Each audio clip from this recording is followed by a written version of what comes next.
சென்னை அண்ணா பல்கலைக்கழக மாணவி பாலியல் வன்கொடுமை உள்ளாக்கப்பட்ட வழக்கு தற்போது ஞானசேகரன் நீதிமன்றத்தில் ஆஜர்படுத்தப்பட்டதாக அண்மை தகவல் வெளியாகி இருக்கிறது.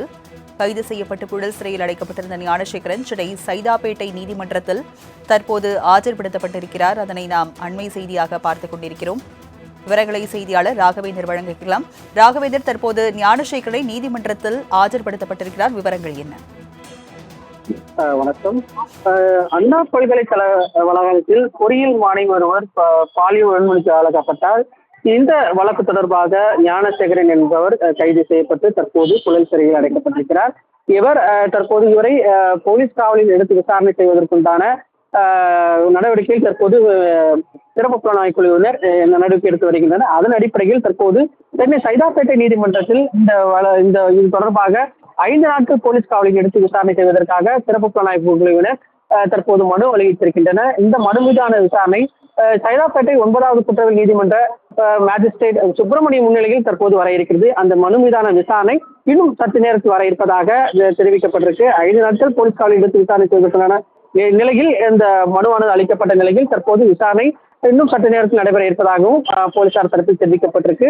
தற்போது சிறப்பு புலனாய்வு குழு 3 IPS அதிகாரிகளும் தற்போது சைதாப்பேட்டை நீதிமன்றத்தில் ஆஜராகின்றனர். முன்னதாக இந்த சிறப்பு புலனாய்வு குழு ஏற்கனவே பல்வேறு கட்டங்களாக அந்த பாதிக்கப்பட்ட மாணவி மற்றும் அந்த குற்றவாளியாக கருதப்பட்டிருக்க ஞானசேகரன் உள்ளிட்ட பல்வேறு தரப்பில், அதாவது ஞானசேகரன் வீடுகளில் உள்ளிட்ட பல்வேறு இடங்களில் சோதனையானது நடத்தப்பட்டது. அங்கு ஏற்கனவே லேப்டாப் மற்றும் பென்டிரைவ் உள்ளிட்டவை பல கைப்பற்றப்பட்டிருக்கின்றன. இந்த நிலையில் இந்த வழக்கு தொடர்பாக பல்வேறு அரசியல் கட்சியினர் இது தொடர்பாக குற்றச்சாட்டானது எழுப்பப்பட்டிருந்தது. யார் அந்த சார் என்பது குறித்த விசாரணை நடைபெற வேண்டும் என்று தெரிவிக்கப்பட்டிருந்தது.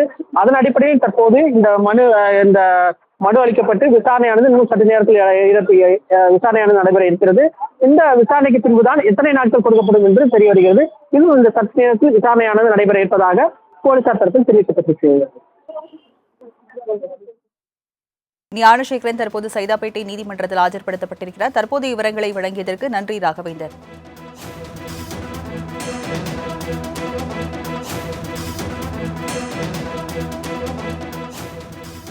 சென்னை அண்ணா பல்கலைக்கழக மாணவி பாலியல் வன்கொடுமை உள்ளாக்கப்பட்ட வழக்கில் ஞானசேகரன் தற்போது சைதாப்பேட்டை நீதிமன்றத்தில் ஆஜர்படுத்தப்பட்டிருக்கிறார். அதனை அண்மை செய்தியாக பார்க்கிறோம். கைது செய்யப்பட்டு புழல் சிறையில் அடைக்கப்பட்டிருந்த ஞானசேகரன் சென்னை சைதாப்பேட்டை நீதிமன்றத்தில் ஆஜர்படுத்தப்பட்டிருக்கிறார். 9வது நீதிமன்றத்தில் போலீசார் மனு தாக்கல் செய்திருக்கின்றனர். அதில் 5 நாள் காவலில் எடுத்து விசாரிக்க அனுமதி கோரி காவல்துறை தரப்பில் தற்போது மனு தாக்கலானது செய்யப்பட்டிருக்கிறது. தற்போது ஞானசேகரன் நீதிமன்றத்தில் ஆஜர்படுத்தப்பட்டிருக்கிறார். அதனை நாம் அண்மை செய்தியாக பார்க்கிறோம்.